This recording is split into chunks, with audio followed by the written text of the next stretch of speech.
policewoman, and another guy shot another guy, an Asian guy, in the window at fucking Ted's house. Hey, what's going on, y'all? Welcome back to PJ's Movie Time. It's April. Happy 420. Yeah. All you stoner fucks out there. All you fucking skeezers, all you fucking tokers, you know. My people, you know.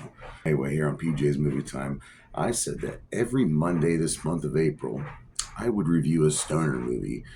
And all throughout Facebook and Instagram, I got all these weird requests and these awesome requests and these kind of cliche requests, to be honest with you.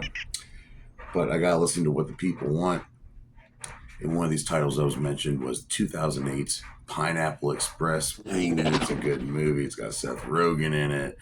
He's playing this guy that goes around serving papers to people who didn't show up in court. And he's smoking weed all day in his car. And he's dating this girl who's a senior in high school. She's 18. And he got this weird relationship with this drug dealer. Well, he doesn't want any kind of relationship with this drug dealer whatsoever. But then again, gets involved into a weed drug cartel led by this guy named Ted Jones.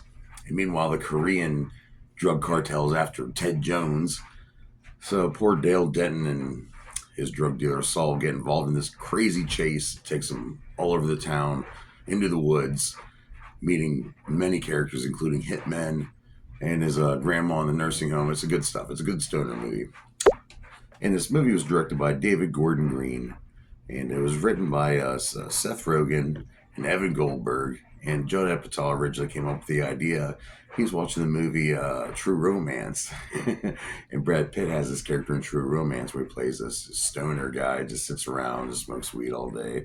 And he just kind of took an idea of that type of character and really put it into motion in his head. And this is what he came up with. And the budget for this movie was $26 million they were given.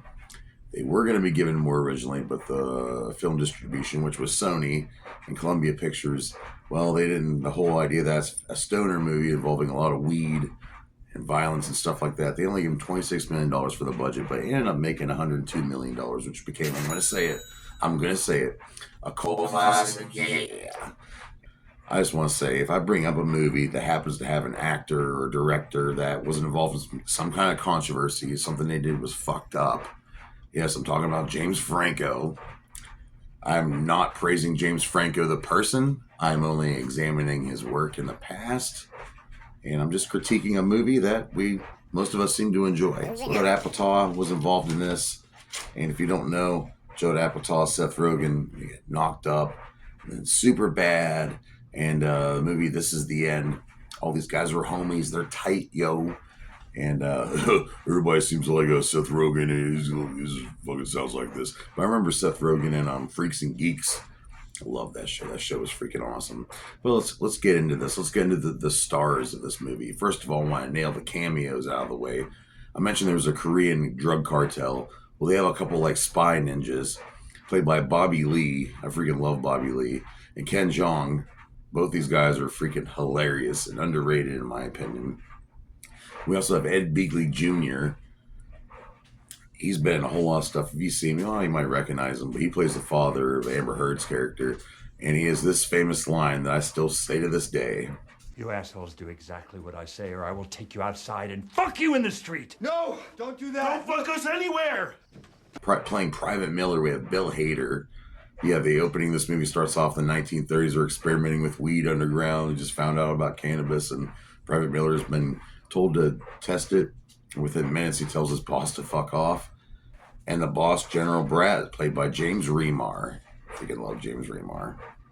Also playing the weird principal, Joe Lo Truglio. He's great in everything he's in. I fucking love this guy. He's one of the only good things about Brooklyn Nine-Nine, in my opinion. Also in this movie, I mentioned there was two hitmen who were hired by Ted Jones to track down Dale and Saul. Kevin Corrigan playing Boldovsky, and Boldovsky just wants to go home and eat dinner with his wife. It's freaking hilarious. And I also have Craig Robinson playing the other guy, Matheson. These two are really good together as hitmen. And they go raid a guy named Red, played by Danny McBride. And Danny McBride is great. I love most of the stuff he does.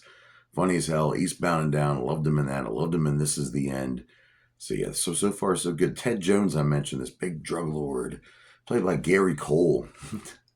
And Gary Cole, I reviewed before. He was on Office Space, playing Lumbergh. Yeah. Rosie Perez, playing Detective Carol. she's mixed involved with Ted Jones and this weed scandal and all that. And I'm not going to tell you how Saul and didn't get involved with it, but Rosie Perez has something to do with it. Amber Heard, I mentioned earlier, she plays the young 18-year-old and still in high school girlfriend of Dale Denton. You have James Franco playing Saul, who was nominated for a Golden Globe for his role in this. And also we have Seth Rogen playing Dale Denton.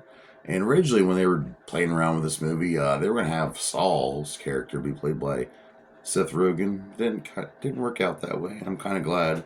I really feel like James, despite he's a piece of crap person. And yes, people, yes, kids. No, not kids. You're not supposed to be smoking weed. There is a cannabis strain called Pineapple Express. It is real. Look around your local dispensaries. Maybe you could find it. Maybe you can grow it. Maybe, but don't get involved in don't shoot people over it. It's not that. It's not worth shooting people over and getting. There's a song that would be called Pineapple Express by Huey Lewis and the News, and I guess Seth Rogen made the contact with Huey Lewis to make this song happen. Part of the soundtrack, and the soundtrack's not bad. It's got Murder Rap with Above the Law. Eddie Grant's Electric Avenue, which is in the opening scene. It's pretty funny. You have Dr. Green Thumb by Cypress Hill. I fucking love Cypress Hill. So some good stuff in the music.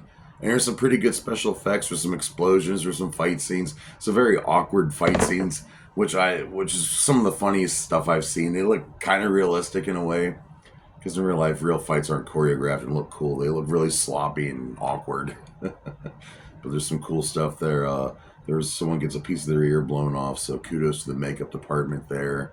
And the cinematography for this was really good. I mean, it's really good. People who thought this movie wasn't that great at least said it's got good cinematography. It looks good. It's shot well.